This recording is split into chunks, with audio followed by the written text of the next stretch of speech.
I don't want to be involved in conspiracy theories. You know, there are lots of them. They can go on. We can speculate on that forever. What we really need to know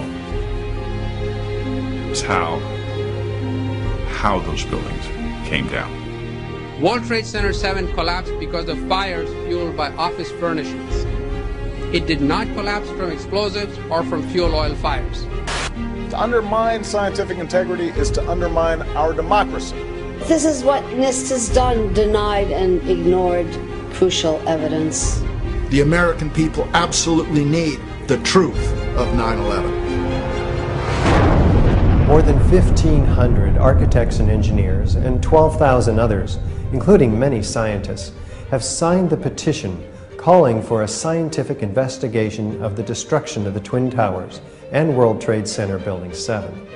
The report, issued by the National Institute of Standards and Technology, referred to as NIST, was not valid science.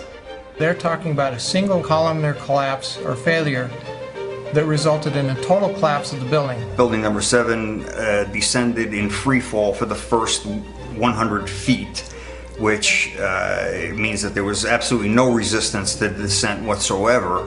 So all of the columns really needed to be severed at the same time. The symmetry is the smoking gun. NIST has admitted it went into free fall for 8 stories. You don't need to be an engineer or an architect to see what happened to those buildings. Dus dit is controlled demolition. Zeker weten. Zeker weten. What I saw, it was a classic implosion. The center of the core, the penthouse area, starts to move first, and then the building follows along with it. NIST excluded the document from FEMA in Appendix C that documented the evidence of melting steel. In an office fire, you cannot generate enough heat to melt steel.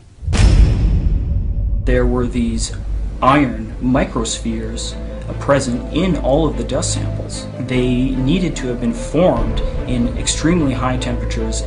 All the characteristics of the microspheres, along with what I see in the attack of the beams that were actually found, tell me that thermite was involved in melting those steel beams. In the dust, what we have found is a modern version of thermite, which we call nanothermite.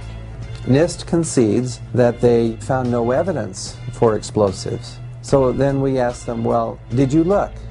And they said, no, we did not look for explosives or residues of explosives. And in fact, the evidence is overwhelming that these red-grade crystals are very high-temperature incendiaries. And we have watched as scientific integrity has been undermined and scientific research politicized in an effort to advance predetermined ideological agendas.